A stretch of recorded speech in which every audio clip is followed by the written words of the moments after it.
Hi guys, my name is Daniel Gomez Cortez. I'm the director at Lighter Craftworks. We are the creative team behind the Cipher collection, and I'm going to be reading some questions from the community. I hope you guys enjoy. Okay, here we have from Mr. Built in the 80s. What was your favorite part of being a project lead over the Cipher drop, and what areas would you have rather delegate to somebody else? All right, so my favorite part is kind of trying to navigate the chaos. It's like my least favorite part and my most favorite part, right? Trying to figure out creative ways of solving complex problems, try to find the cheapest solution to a big kind of issues and the unknown, and kind of exploring that. And that's also kind of like my least favorite part, is when you can't give people a clear answer, a clear direction, because you don't really know, and it's all about exploring. So I think that would be my favorite and my least favorite part on a project like that, right? We were doing so many things that we had never done before. We were trying to do it in record time. We were producing an amount of content we had never produced with that amount of people. So it was very challenging all around. And what would I delegate? Well, the reality is that a lot of the project is actually delegated. I'm not involved in a lot of areas. I have a bird's eye view, but a lot of decisions are made by, technical directors, creative leads, and there's a lot of liberty to make decisions. So I think the parts I would keep on trying to delegate are the areas where I have the least amount of information, right? Which is like the technical side. But I think a project that's well run is literally when I'm not involved, right? When everything just runs perfectly, and when everybody knows what they have to do and they can add their own skill set and I can just watch. So that's when you know a project is really working well. So yeah, that's what I would delegate is everything I don't know anything about, right? Which is what I already do.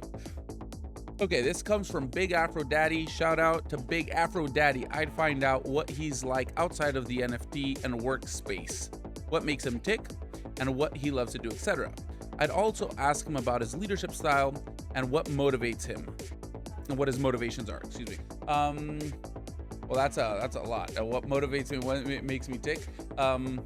Again, I think kind of trying to figure out how to do something that hasn't been done before, or what I haven't done before, right? Where you feel that you're kind of pushed to your limit and you're growing, you're meeting new people, and you're really adding something to the conversation. I think that's what makes me tick. I'm kind of boring out of work because I basically I don't really see life and work as two separate things. So I try to mix my life into my work and my work into my life.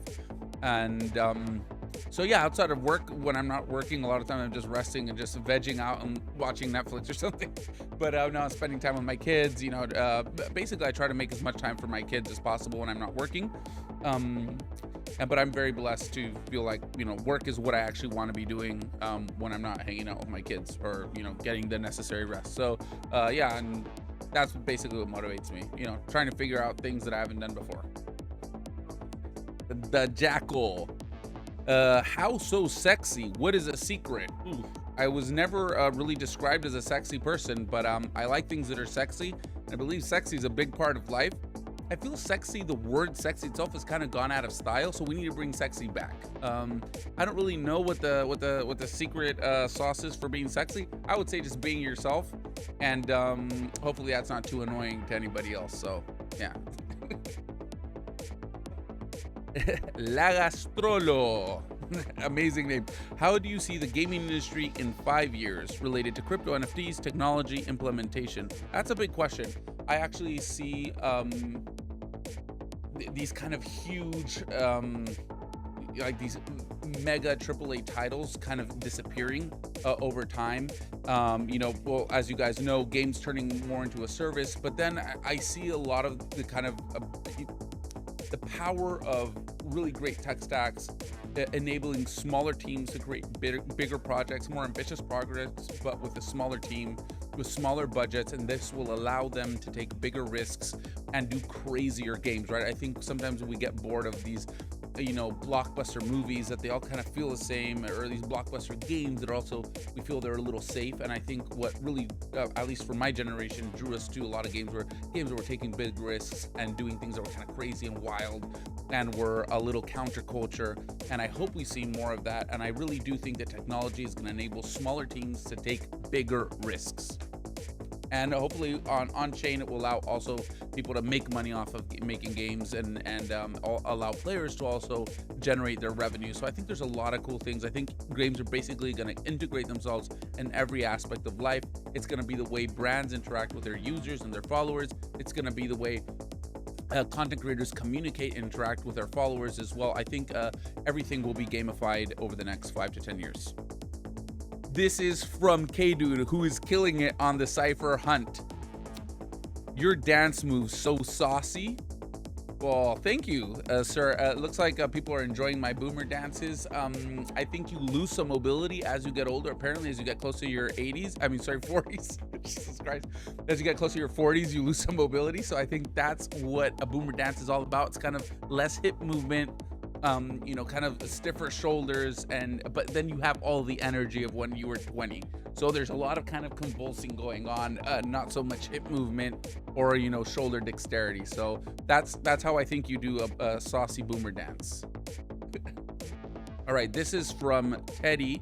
How would you like to name your little bruh? What? Jesus, this guy's out of control.